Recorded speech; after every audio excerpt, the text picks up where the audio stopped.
नमस्कार साथियों, तनुज क्लासेस पर आपका स्वागत है।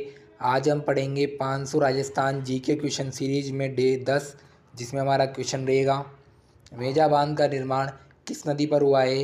ए ऑप्शन है कोठारी, बी ऑप्शन है पार्वती, सी ऑप्शन है खारी, डी ऑप्शन है मानसी। तो साथियों, आप जानते हो मेजा बांध कहाँ पर है। तो ये राजस्थान राज्य के भीलवाड़ा जिले में स्थित है और इस बांध पर ए ऑप्शन जो कोटारी नदी है वो इस मतलब बांध से गुजर रही है। तो मेजा बांध का निर्माण इस नदी पर ही किया गया है। तो ये ऑप्शन इसका राइट आंसर होगा। बहुत एग्जाम में आता है क्वेश्चन, याद रखना। राजस्थान की सबसे लंबी नदी कौन सी है जो पूर्णतः राजस्थान राज्य में बहती है, जो राजस्थान के अंदर ही विलीन हो जाती है, मतलब लुप्त हो जाती है। ठीक है। ए ऑप्शन है माही, बी ऑप्शन है लूणी, सी ऑप्शन है चंबल, डी ऑप्शन है बनास। साथ ही इसका राइट आंसर होगा डी ऑप्शन बनास नदी, जो राजस्थान की सबसे लंबी नदी है, जो हमारे राजस्थान के अंदर ही बह रही है और यहीं पर ही लुप्त हो रही है। तो इसकी लंबाई याद रखना 512 किलोमीटर है इसकी। राजस्थान में मृत नदी का नाम क्या है, मतलब मृत नदी किस नदी को बोला जाता है, यह आपसे पूछ रहा है। ए ऑप्शन है बनास नदी, बी ऑप्शन है माही नदी, सी ऑप्शन चंबल नदी, डी ऑप्शन गंगर नदी। तो साथियों, इसका राइट आंसर होगा डी ऑप्शन गंगर नदी, जिसको मृत नदी के नाम से भी जाना जाता है। ये क्वेश्चन भी बहुत बार एग्जाम में पूछा गया है और आगामी एग्जाम में भी आने की बहुत संभावना है इसकी।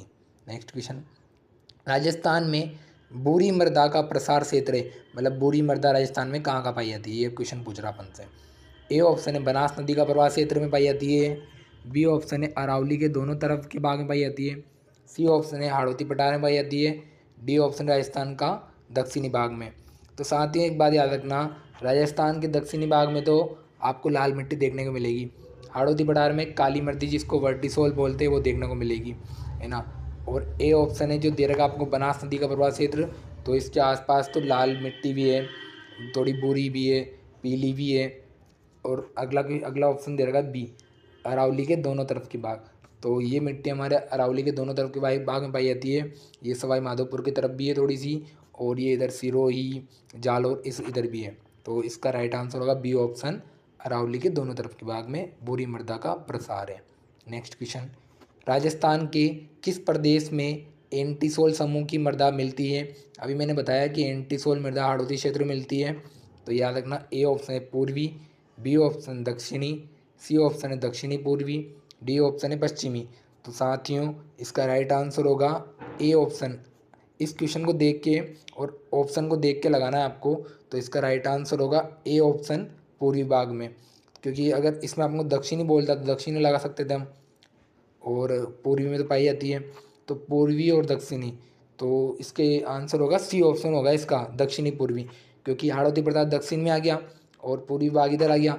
तो इसका राइट आंसर होगा सी ऑप्शन, दक्षिणी पूर्वी भाग में एंटीसोल प्रकार की मृदा पाई जाती है। नेक्स्ट क्वेश्चन, राजस्थान में पाई जाने वाली मिट्टियों में किसका क्षेत्र सर्वाधिक है, मतलब सर्वाधिक क्षेत्रफल पर कौन सी मिट्टी पाई जाती है हमारी। तो ए ऑप्शन है काप मृदा, बी ऑप्शन है रेतीली मृदा, सी ऑप्शन है जलोढ़ मृदा, डी ऑप्शन है लाल व पीली मृदा। तो साथियों, इसका राइट आंसर होगा बी ऑप्शन रेतीली मृदा। क्योंकि हमारे राजस्थान में रेतीला क्षेत्र ज़्यादा है, मतलब मरुस्थलीय क्षेत्र ज़्यादा है, इसलिए इसका राइट आंसर होगा बी ऑप्शन रेतीली मृदा। इंपॉर्टेंट है ये। राजस्थान में पाई जाने वाली मिट्टियों में कौन सर्वाधिक उपजाऊ है, मतलब आपको सर्वाधिक उपजाऊ वाली मिट्टी बतानी है। ए ऑप्शन है रेतीली मृदा, बी ऑप्शन है लाल व पीली मृदा, सी ऑप्शन है जलोढ़ मृदा, डी ऑप्शन इनमें से कोई नहीं। तो साथ ही इसका राइट आंसर होगा सी ऑप्शन, जलोढ़ मृदा। और जलोढ़ मृदा से ये क्वेश्चन भी आता है कि ये किन किन जिलों में पाई जाती है। तो ये जो मत्स्य क्षेत्र है ना अपना, अलवर, भरतपुर, करौली, धौलपुर, माधोपुर, ये वाला क्षेत्र में हमारे ये मिट्टी पाई जाती है, जलोढ़ मृदा, याद रखना। भूरी रेतीली मृदा में किस तत्व की अधिकता होती है।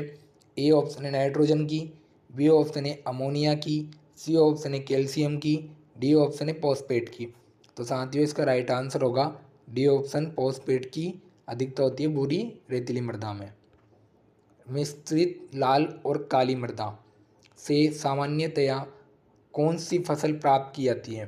तो ए ऑप्शन है चावल गन्ना, बी ऑप्शन है कपास मक्का, सी ऑप्शन है ज्वार बाजरा, डी ऑप्शन है इनमें से कोई नहीं। तो साथियों, आपको एक बात याद रखना, काली मृदा में कपास की फसल होती है, ये इतना सा बात याद रखना कि काली मृदा कपास की फसल होती है और लाल मृदा मक्का की फसल होती है। क्योंकि जो हमारा उदयपुर संभाग है ना, वहाँ पर लाल मिर्ची पाई जाती है और इस मिट्टी में मक्का उगाया जाता है। और जो काली मृदा है वो कपास के लिए, तो बी ऑप्शन इसका राइट आंसर होगा, कपास और मक्का।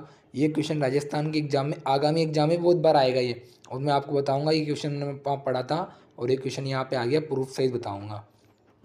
दोमट मृदा किस क्षेत्र में नहीं मिलती है? तो ये याद रखना कि दोमट मृदा कहाँ कहाँ पाई जाती है, क्योंकि आपको वो क्षेत्र याद रहेगी ना कि दोमट मृदा कहाँ आ रही है, तो आप इसका राइट आंसर लगा दोगे कि दोमट मृदा यहाँ पर नहीं पाई जा रही है।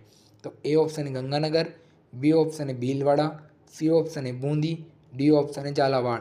तो साथियों गंगानगर तो हमारे उत्तरी भाग में आ गया, और जो ये भीलवाड़ा, बूंदी, झालावाड़, ये हमारे दक्षिणी क्षेत्र के जिले आ गए।